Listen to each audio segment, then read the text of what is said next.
오전 10시 전쯤 전화가 와서 만났죠. 그날 12시에 바쁜 중에도. 그 제가 대화를 하면서 전혀 그만둘 낌새를 못 느꼈어요. 뭐냐면 대화는 주면서 뭐 당대표 뭐 불출마 험지 뭐 이런 등등이 저 김기현 대표한테 압박을 하고 올 때 아닙니까? 근데 이제 본인이 그런 고민을 하고 있다. 그런데 그래서 제가 그랬죠. 어떤 결론이든 자꾸 불거지기 전에 초기에 빨리 해버려라 그냥. 좀 더 예상보다 더 크게 이렇게 했더니 그러고 싶어도 대통령이 외유 공무 중이니까 외국 가서 공무 중인데 또 이 당 문제로 이렇게 또 그만두는 것도 여당 대표로서 무책임하다. 그리고 굉장히 그 부분에 고민을 하더라고요. 예, 여야 대표 정치 구단들의 쓴소리를 듣는 한판 쓴소리 시간. 오늘도 두 분과 함께합니다. 먼저 국민의힘 이현주 전 의원님 어서 오십시오. 네, 안녕하세요. 산소 같은 여자 이현주입니다. 산소. 예. 네. 자, 그리고 포화드로 올려드려야지. 자, 이제는 무소속이 되셨습니다. 이상민 의원님 어서 오십시오.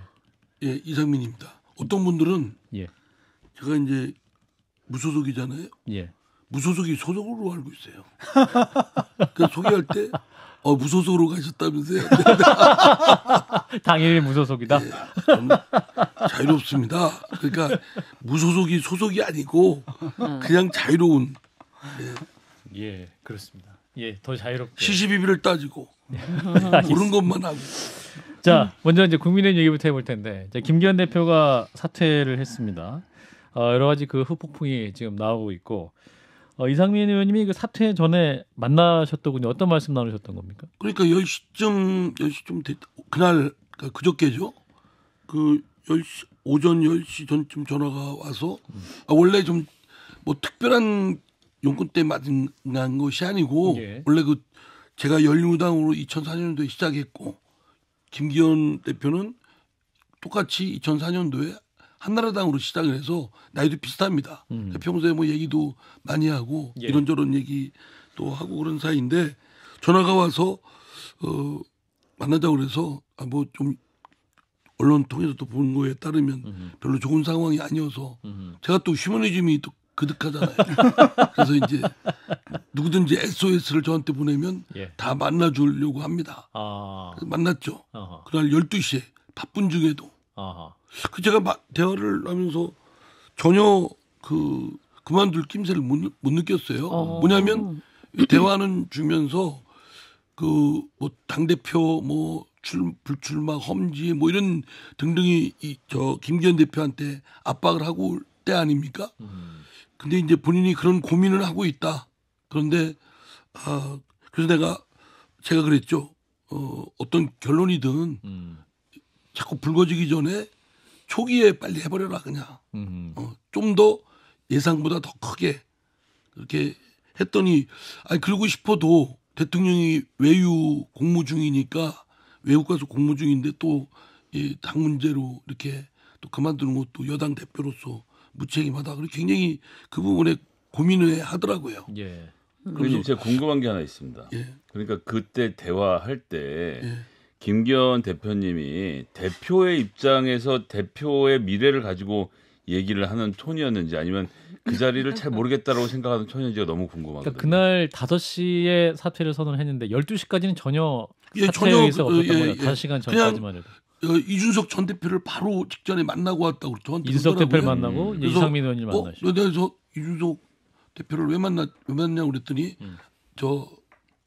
탈당 신당하는 걸 만류를 했다. 만류를 하러 만났다. 그때 뭐라고 그랬더니 뭐 잘 얘기 듣고 그렇더라. 뭐 그러면서 당의 어려운 좀 여러 가지 점들을 그래서 만류를 했다. 그리고 저 얘기하던 중에 저는 또 왜 불렀냐가 궁금하잖아요. 근데 그래서 이제 뭐 나한테 특별히 뭐 할 얘기가 있냐 그랬더니 아니 뭐 국민의힘 빨리 들어와야 될 거 아니냐 그러더라고요. 그냥 지나가는 얘기로.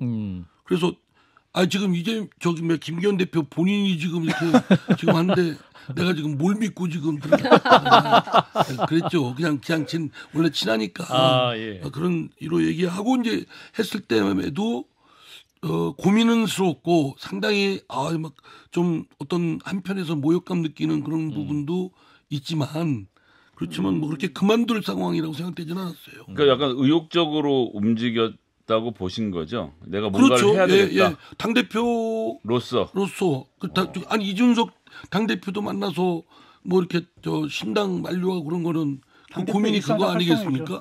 예, 국민의힘을 어떻게든지 분열을 막고 뭐 이렇게 좀 뭉치게 하겠다 이런 뜻이니까요. 예, 그렇군요. 그런데 결국 이제 5시에 사퇴 선언을 SNS를 통해서 했는데 이현주 의원님은 그 사퇴 과정 어떻게 보셨어요? 아니 그러니까 갑자기 그렇게 결정을 하셨죠. 왜냐면 그 전까지는 엄청 강하게 거부를 하시다가 예. 어느 날 갑자기 예 그렇게 하셨는데 완전히 거부한 제가 만나 보니까요. 네. 거부를 한 것으로 이제 언론에서 많이 비춰졌는데 고민을 하고 있더라고요.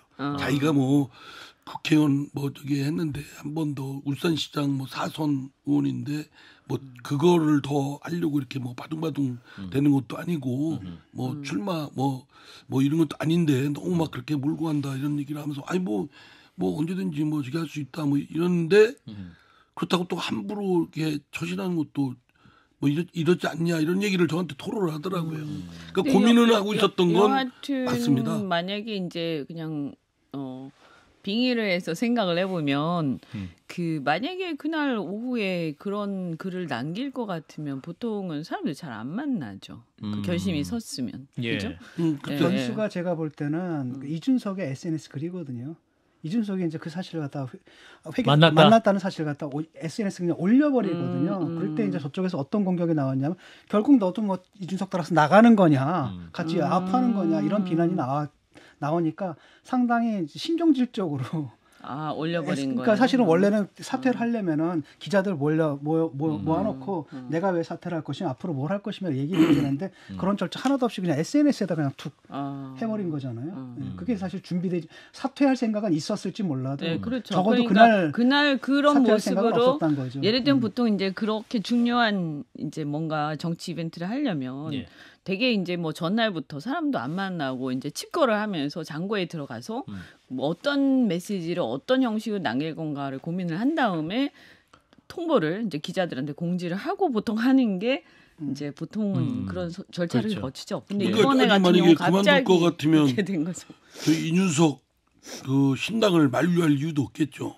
그런 것도 굳이 뭐 그런 제가 볼 때는 저한테도 그렇게 왜 만났냐 그랬더니 막 저기에서 뭐 구체적으로 말씀드린 그렇지만 이건 이준석 대표에 대해서 하여튼 만류를 하고 그를 지금 상황이 부모님 아니다. 만날 때까지는 어쨌든 그러니까, 당장 그날 오후에 그 표시를 할 그러니까 이 상황을 보면 12시까지는 그러니까 오후 1시까지는 이렇게 의욕적으로 했다고 하면 5시에 일어난 사건은 실종 사건이 아니라 납치 사건인 거죠. 그러니까 자의로 없어졌다라고 보기 어려운 4시간 만에 뭔가 갑자기 바뀐 건데 김기현 대표가 본인의 자력으로 어쩔 수 없는 일이 4시간 안에 벌어져서 갑자기 그만두는 상황 외에는 그러니까 1시까지 이상민 의원을 만났다는 것은 저로서는 도저히 이해가 안 되는 5시 그만두실 분이 1시에 이상민 의원을 만나고 있을 이유는 없잖아요. 그리고 보통은 그리고 이렇게 갑자기 그만두게 되더라도 그날 저녁에 좀 생각하고 다음날 아침에 얘기를 할 텐데요. 근데 그렇게 몇 시간 사이에 급박하게 그날 오후에 그거를 올려야 되는 일이 발생을 했다는 거는 엄청난 압박이 있었던 거죠. 그 후속 보도를 나오는 걸 보면 한겨레 보도였는데 원래 대통령은 김기현 대표에게 당 대표는 유지하되 울산은 불출마해라 이렇게 요구를 했었는데 이제 김기현 대표는 오히려 당 대표를 사퇴하고 울산 출마를 선택한다는 반대로 결정해서 경로했다. 그리고 그 중에 네덜란드 인물 중에도 전화를 했다. 뭐 이런 보도도 나왔는데 뭐 경로했는지 안 했는지는 제가 안 봤으니까 그건 잘 모르겠고요. 저 김기현 대표가 뭐 저 당 대표를 그만두고 출마는 고수하겠다. 이것도 아니었어요. 그것도 아니었다. 저한테 얘기하기로는 아까 말씀드린 대로 본인이 4선까지 했는데 뭐 그렇게 뭐 선수 하나 더 하려고 바둥대는 것도 아니다. 뭐 그 결론 내릴 수도 있고 그래서 제가 그 얘기를 했다니까요. 그러면 본인이 결심이 섰으면 좀 뭐 나중에 몰려서 하는 것처럼 보이지 말고 빨리 결정해서 저기 초기에 하는 게 어떠냐 그랬더니 지금 근데 대통령 뭐 공무 중인데 그 사이에 저기를 할 수 없지 않느냐. 그러면서 금요일 날 대통령이 언제 오시냐 그랬더니 금요일 날 들어온다고 그러더라고요. 예, 오늘 오전에. 예. 그래서 제가 듣기로도 우리 여기 출연한 그 김규환 논설위원장 이름을 기억 뭐라고 얘기를 하냐면 아직 딱 말을 하는데 떠오르지가 않아가지고 김규환 논설위원장 같은 경우는 뭐냐면 원래 토요일에 할 준비가 있었다. 왜냐하면 대통령 순방 기간을 피해서 그 다음에 발표하려고 했었고 그다음 이준석 대표를 만나서도 같은 취지의 얘기를 했거든요. 이준석 대표가 전화기를 뭐라고 그랬냐면 자기가 자기 이익을 위해서 버티는 것처럼 이렇게 비춰지는 상황이 굉장히 짜증난다라고 그렇죠. 얘기를 했다라는 거 아닙니까? 같은 얘기를 또 그 자리에서 하신 거고. 근데 이제 문제는 뭐냐 그렇게 일정을 딱 짰는데 이준석이 먼저 그걸 딱 폭로하고 만났다. 폭로 비슷해진 거지. 폭로 왜냐하면 그 당시에 어떻게 알려졌냐면 이분이 자기 거취를 넣고 칩거에 들어갔다. 칩거에 들어갔다라고 알려진 거예요.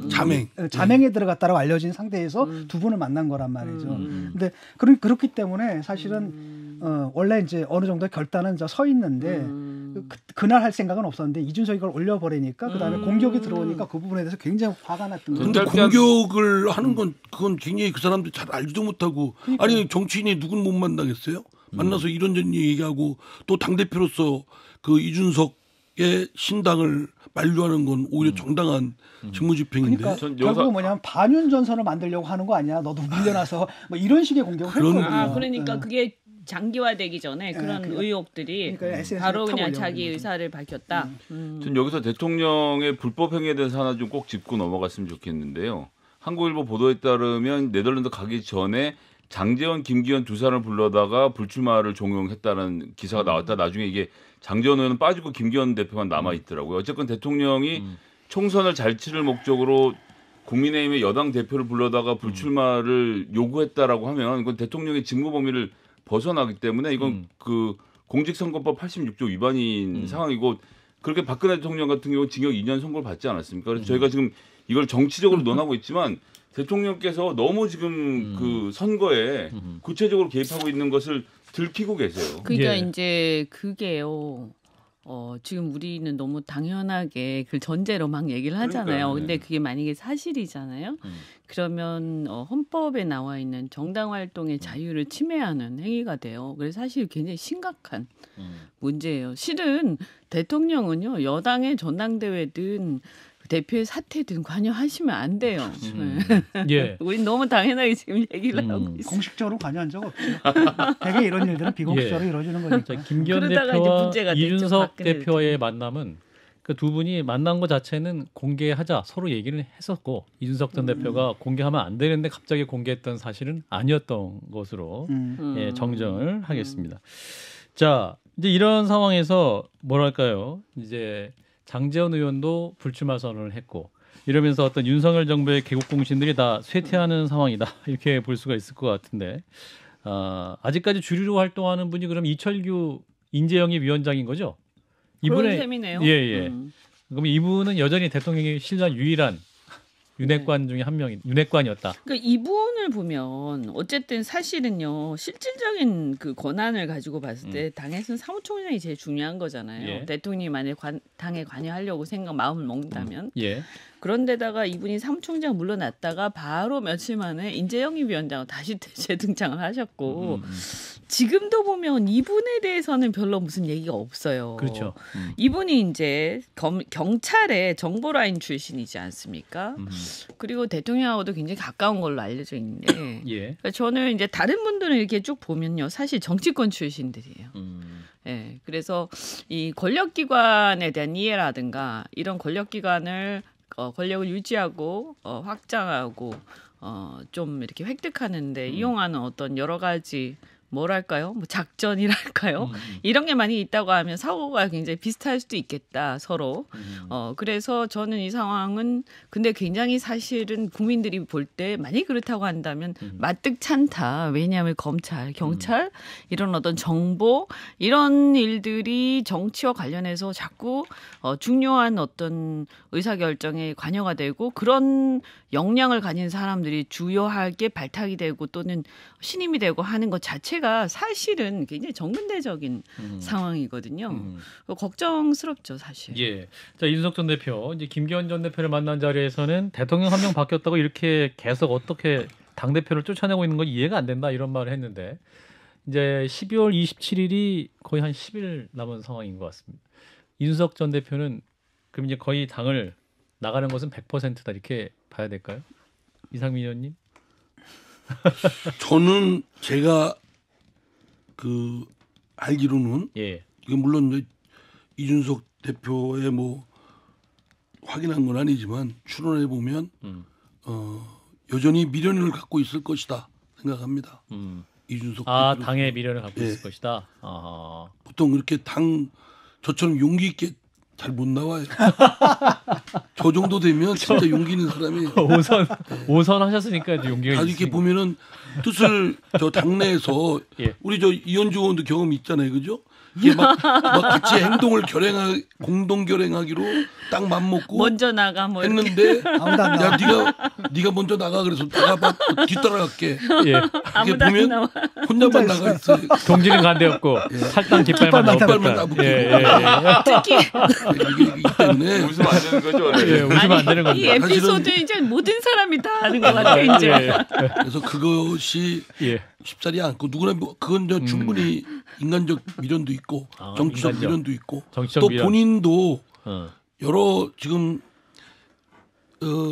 이준석 대표의 이렇게 보면 미련이 배어 나와요. 국민의힘에 대한. 아하. 그러니까 말하자면 그러니까 윤석열 대통령이나 하여튼 그 집권 세력 핵심에 대해서 핵심 세력들에 대해서 야 이 정도는 뭐 좀 내가 양해할 정도를 터주면 명분 있으면 나는 그렇게 할 텐데. 명분쯤은 남을 가능성 높다 이준석 여전히. 대표가 예. 대선 이겼죠.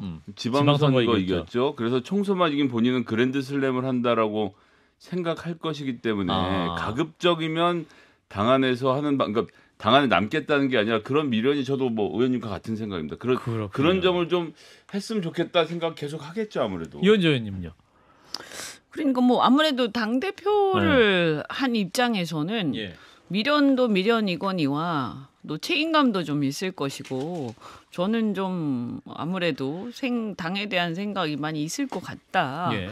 그리고 이제 사람들이 볼 때도 많은 사람들이 이렇게 생각을 하다 보니까 이 신당이라는 것은 저는 사실은 어떤 뚜렷한 어떤 길이 딱 있어서 이 길을 갈 거야라고 해서 그것이 우선시돼서 가야 되는데 이게 이제 또 다른 어떤 뭐라고 해야 되나 기존의 어떤 자기가 몸담고 있는 정당에 대한 애정 또는 책임감 뭐 그게 뭔지 모르지만 하여간 미련이 이렇게 남아 있는 상태에서는 신당을 한다고 해도 그것이 사실은 저는 좀 그런 상태에서 하는 건 좀 문제가 있을 수 있다. 왜냐하면 나왔다가 다시 들어가기도 힘들고요. 그렇죠. 근데 또 일각에서는 다시 들어갈 거다라고 얘기하는 사람들도 심지어 있어요. 신당 창당했다 나중에. 그러니까 다시 이제 합당을 한다든지 여러 가지 방식. 근데 이것은 이제 과거에 우리가 그런 걸 이렇게 꽤 많이 봤지 않습니까? 특히 안철수 의원을 통해서. 예. 그래서 더 이상 이런 모습을 국민들한테 보여주는 것을 바람직하지 않고 예. 제가 이렇게 쭉 그 어떤 정치든 뭐든 우리가 어떤 생각을 할 때 자신이 이렇게 마음이 있잖아요. 깔끔하지 않으면 사실은 자기 마음 가는 대로 하는 게 맞는 거예요.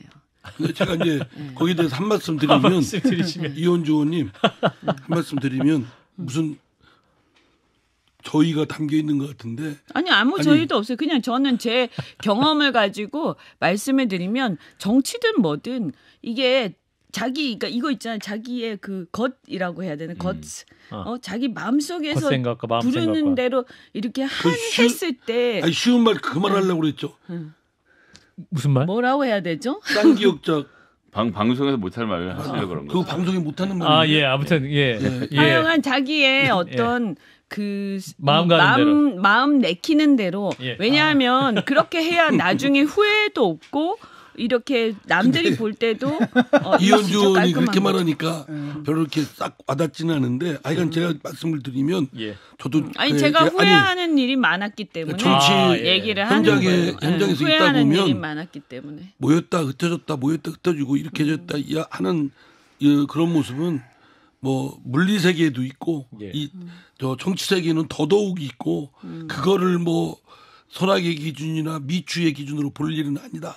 아니 그러니까 저는 이제 제 경험에 의하면 제가 이렇게 예를 들어서 이걸 하고 싶은데 이게 여건이 안 될 수가 있는 거예요. 그쵸. 그런데 이제 다른 대안이 있어. 근데 이 대안이 썩 내키지 않는데 그런데 합리적으로 우리가 생각해보면 그 대안도 괜찮아. 예. 그랬을 때 이 썩 내키지 않는 대안으로 가잖아요. 나중에 후회하더라고요. 아니 근데 프루스트가 어느 길을 가도 선택하지 않은 길에 대해서 다양한 의원님 뭐 이준석 대표의 거치를 젊으셔가지고 잘 몰라. 자, 근데 또 이제 김건희 특검에 대해서도 대비해야 된다. 이준석 전 대표가 김기현 전 대표의 두 분 다 이제 다 전 대표가 됐는데 어느새 그 김건희 특검 통과에 대비해야 된다. 이제 공천에 탈락한 국민의힘 의원들이 그 특검법에 찬성할 수도 있다라는 거고 만약에 이런 상황에서 대통령의 거부권도 쓰고 특검도 통과되면 그 시점에 총선 망한 거다. 뭐 이런 얘기를 나눴다고 하는데. 근데 저는요.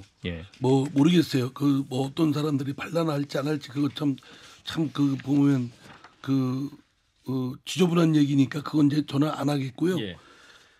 당이론적으로 제 생각을 드리면 그 김건희 씨의 주가 조작 의혹권은 의혹이 남아 있어요.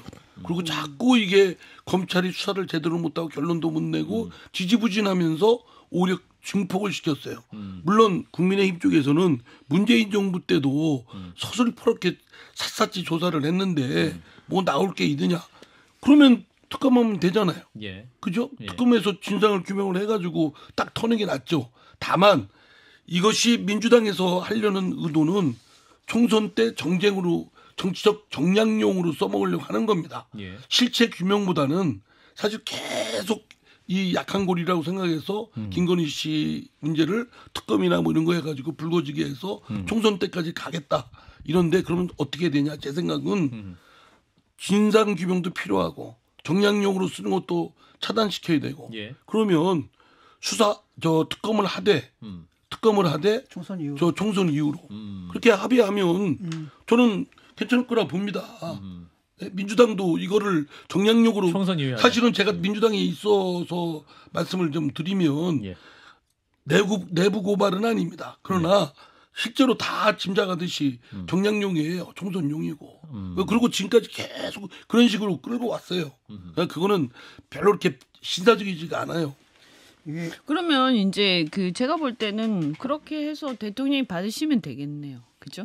그럼 되는데 대통령이 이제 근데 안 받으면 문제가 안 받으면 문제가 된다. 문제가 될 것 같은데 그러니까 이게 이제 다시 이준석 대표 얘기하다가 그랬지 않습니까? 그러니까 이준석 대표가 좀 애매모호한 위치에 있는 게 하나는 뭐냐면은 지금 혁신이 시작됐단 말이에요. 그 김장연대가 다 물러나고 그다음에 또 누가 물러날지도 모릅니다. 비대위가 오고 혁신이 시작됐잖아요. 그렇다면 이것은 상당히 불리한 조건이에요. 이준석에게는. 그렇기 때문에 이준석은 이제 뭘 얘기를 하냐면 저 김건희 특검을 해내가 국힘이 또 소용돌이에 빠질 것이다. 그 얘기를 좀 하는 거거든요. 그래서 국힘이 정말 수습 불가능한 상태가 되면은 그때는 아마 나를 필요로 할 것이다. 그래서 지금 그 얘기를 좀 훈수를 두는 거잖아요. 이게 이렇게 되면은 뻔하다.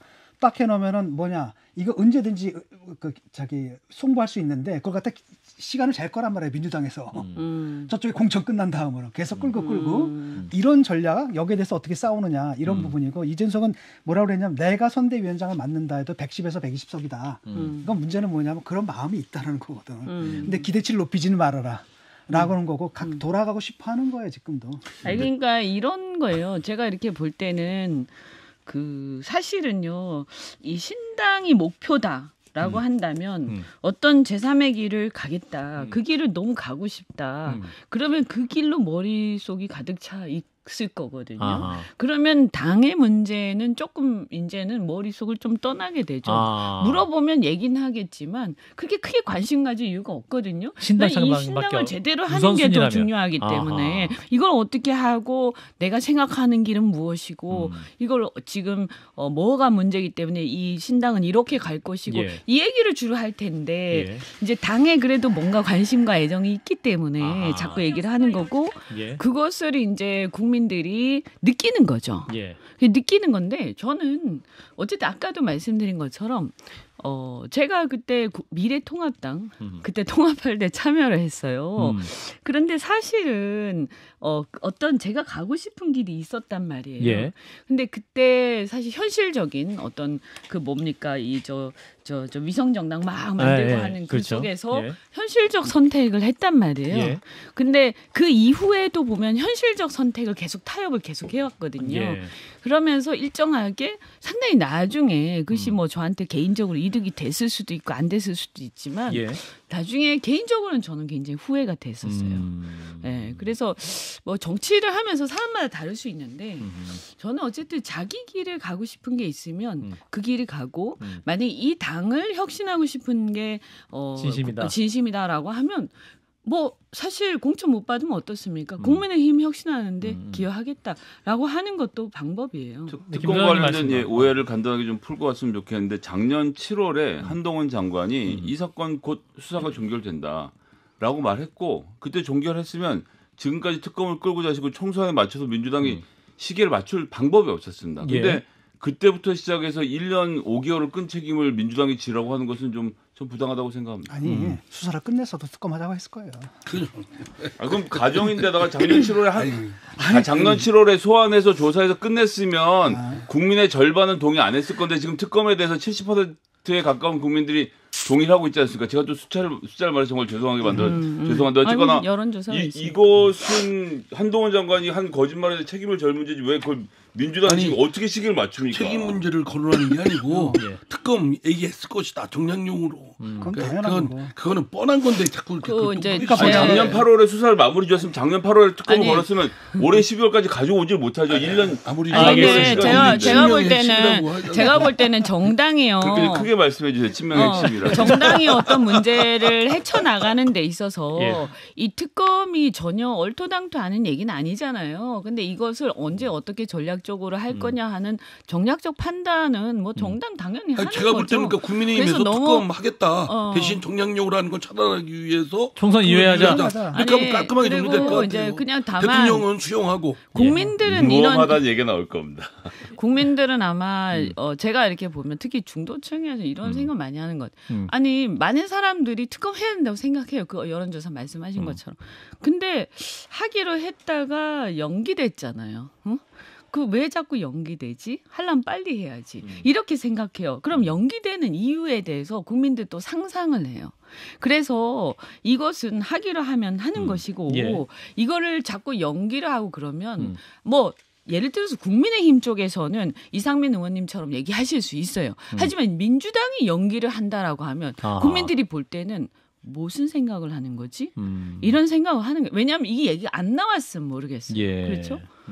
그렇군요. 자, 아까 이현주 의원님이 그 이준석 전 대표 거치왕에서 멘트 하셨던 것 중에 이제 두 분이 또 토크 콘서트도 많이 하셨기 때문에 그러면 이준석 전 대표가 국민의힘에 여전히 좀 마음이 있으면 당에 돌아가서 그냥 혁신에 도움을 주라 그런 선택을 하라는 말씀이신가요? 아니 저는 그분한테 뭐라고 얘기를 하고 싶은 게 아니라 그분 자기가 선택하는 거죠. 근데 제가 조언을 해드리는 거고. 조언을 해드리는 차원에서? 저도 마찬가지예요. 저도 이현주의 길이 있는 거예요. 그 이현주의 길이 이준석의 길과 같으면 하지만 같이 하면 같이 못하는 거고 또 저도 사실은 지금 상황을 이렇게 보면 너무나 어지럽기 때문에 여기서 어떤 선택을 사실 섣불리 한다는 것은 저는 굉장히 신중할 필요가 있다는 생각을 해요. 알겠습니다. 그래서 신당의 중요한 세력인 이준석, 이현주 두 분 사이에 이것들이 뭐가 이렇게 좀 약간 삐거덕거린다는 느낌이 딱 오네요. 네, 잠깐 아니, 멈췄다. 삐거덕이 아니라 덜컹거린다. 그러니까 처음부터 얘기했잖아요. 열어놓고 간다. 근데 제가 신당 예를 들어서 바른미래당도 했지만 저는 이런 생각이 들거든요. 우리가 너무나 국민들한테 실망을 많이 끼쳤는데 하면 제대로 해야 되고 하고 나서 이게 문제가 생긴다 이러면 절대 안 된다. 왜냐하면 이거는 정말 이거 못할 짓이다. 차라리 안 하고 다음 다음에 하는 산이 있어도 그래서 이 부분이 그냥 신중할 필요가 있다라는 거고요. 알겠습니다. 그다음에 당이라는 것은 어쨌든 지향하는 바가 같아야 돼요. 이게 친하다고 그냥 바로 할 수 있는 건 그렇죠. 아니거든요. 그래서 여러 가지 목표, 지향하는 바 이런 것들이 같아야 되기 때문에 저는 다른 사람들도 다 비슷할 거라고 생각을 해요. 알겠습니다. 네. 잠깐 끊고 국민의힘 비대위원장 인선 문제 다루겠습니다. 박정희 한판승과 함께하고 계십니다. 좋아요, 구독, 알림 설정.